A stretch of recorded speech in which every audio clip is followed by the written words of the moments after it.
those times when your partner wants to bend you over a table? Yeah, they get the access from the back. But remember, 85% of women need that ding-dong doorbell stimulation in order to have their big O.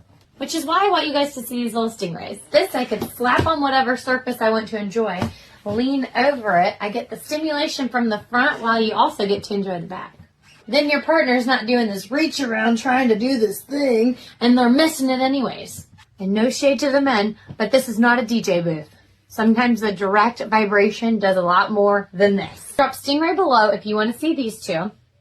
And then it's up to you if you want the tail for inserting or just the regular. Be sure to send this to your partner if you're ready to try something new, and follow along for just the tips.